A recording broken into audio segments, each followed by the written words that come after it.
So this is my casual explanation video for time and space dilation, based off the style of a YouTuber of the same name. If you don't know who that is, casually explained, go ahead and look him up on YouTube. You'll really appreciate my efforts a lot more. Or maybe not. I don't know. There honestly wasn't a lot of it. The whole gimmick of the guy's YouTube channel is that it's a mix of deadpan humor and poorly drawn stick figures. Anyway, on to the actual video. So, if you've ever been jogging at 99% the speed of light trying to lose weight and gave up when you hit about half a mile, looked at your fitness watch thing afterwards and wondered why it said 0.4999 miles instead of the 0.5 miles you saw a second earlier before you stopped, and let me tell you right now that you are not going insane, and you just lost about 0.001 miles to a bad boy we call relativistic time dilation. Time dilation. You're probably thinking, yeah, that's what happens at night when I open YouTube before I go to sleep, watch like 5 videos, and suddenly it's 2 a.m. No, but we'll start in familiar territory. Most people's last exposure to the concept of time and length dilation was probably watching this movie called Interstellar. If you need a refresher, basically this guy visits some planets that are right near the gravity well of a black hole, and because the closest to the black hole, they were like 1 hour here is like 7 years on Earth because of gravity. So why did that happen? Well, in 1905, Albert Einstein decided to tear up our completely fine and completely simple model of Newtonian physics and make things way more complicated. Why, Einstein? Why? To get things in terms of complexity, if you think of Newton, our man who invented calculus, as the guy who makes plans to prank the teacher, Einstein is the kid who decides to take things way too far. On an unrelated side note, our calculus inventor Newton actually died a virgin. Karma. Anyway, the TLDR of special relativity is just that the laws of physics are the same for everyone that is moving the same speed. And also the speed of light is the same for everyone, regardless of how fast you're moving. So basically the laws of physics change to accommodate the speed of light relative to whatever speed you're moving. An example.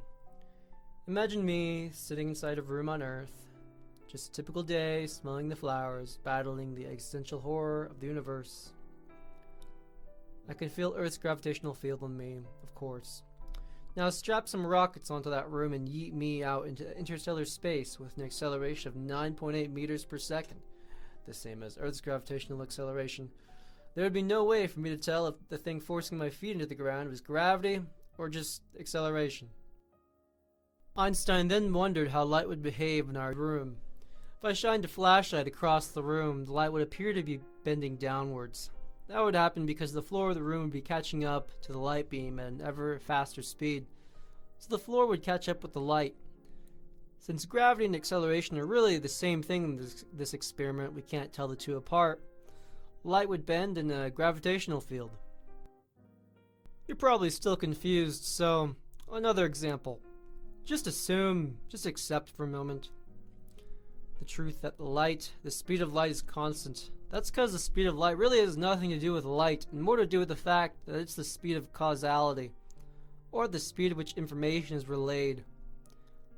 But we really don't need to get into that tangent. With that assumption, just accept it. Please just accept it. Gravity and acceleration bend space-time. So back to our interstellar example. A ray of light that's following Matthew McConaughey into the gravitational curve of a black hole is longer than one traveling on a flat surface. But the speed of light needs to stay constant relative to Matthew and everyone else back on Earth. Turns out the only other things that can change if the speed of light is constant are time and distance. So that makes no sense to you, but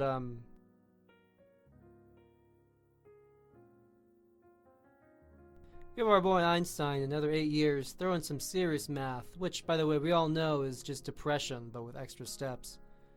He came up with general relativity, a theory that neatly explains everything I just talked about. From general relativity, the equations he came up with to express time and length dilation are these. Yeah, I know, looking at these just gives me an aneurysm.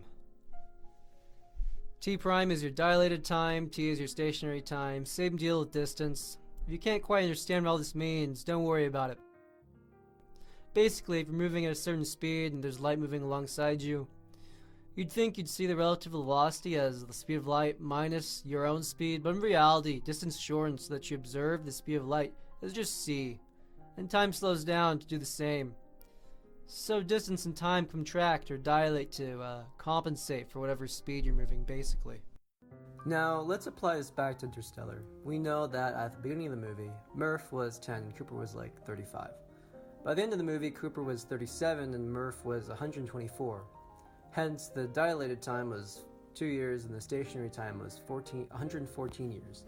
This difference led to some quite interesting plot developments, like how Cooper got back from his 21-year hiatus on the black hole planet and had to watch heart-wrenching videos of his kids messaging him and growing old and slowly giving up on him ever coming home.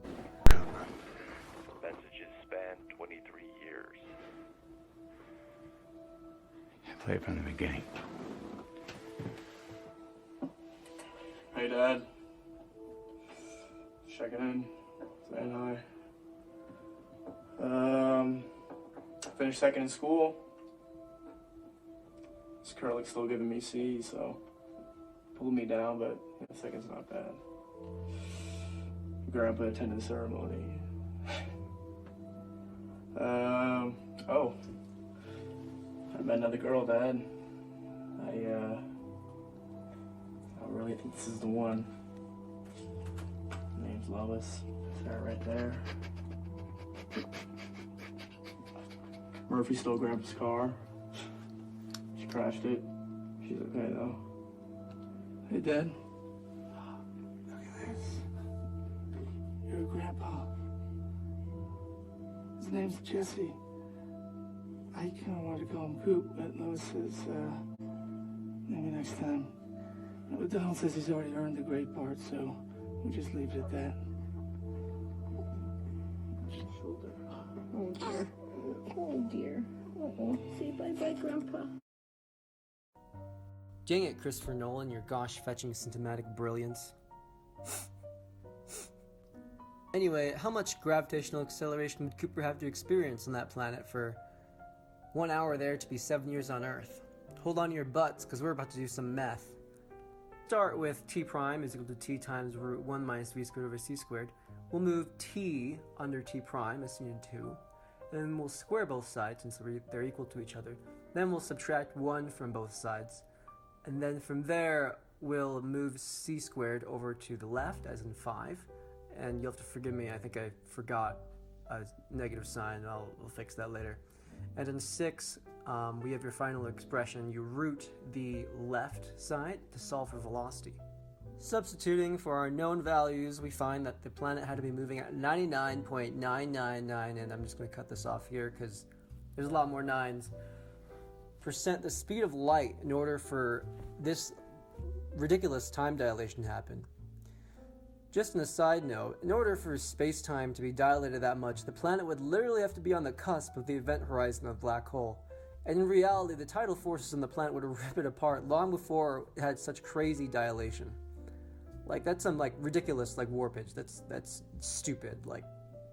One of the effects would be the planet would be spaghettified or anything near it because of the tidal forces. In fact, here's a picture. But length can be similarly re-expressed, and since the equation is similar, the math is basically the same, and under normal circumstances I wouldn't bore you with the details, but since a certain person in authority said this video had to be 10 to 15 minutes long, I will bore you with the details. So, if you were moving at 99% the speed of light, let's find the ratio of distances traveled by you opposed to what a stationary observer sees. If we use some algebra, we could just solve for t1 over t2. Pretty easy stuff. Plugging in our values gets 0.14101. So, dilated distance for you is only 14% of the distance that a stationary observer observes you as traveling. Cool stuff. Totally necessary for me to talk about. Totally worth spending 20 seconds of your life on that you won't get back.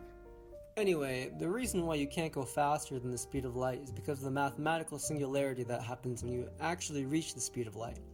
As you approach it, additionally, more and more of your mass is converted to energy until you have zero mass at the speed of light. Essentially, the worlds between speeds slower and faster than light are divided by this mathematical singularity. Even though it's mathematically impossible to cross the speed barrier, there's nothing stopping, at least mathematically, an entity from existing which is already moving faster than the speed of light and will, of course, never drop below the speed of light. So, physicists term these things tachyons. However, most physicists don't actually believe these can exist, because if they do, that means the world on the other side of the math singularity would have drastically different laws of physics, and it could interact with our world and just break things on our side.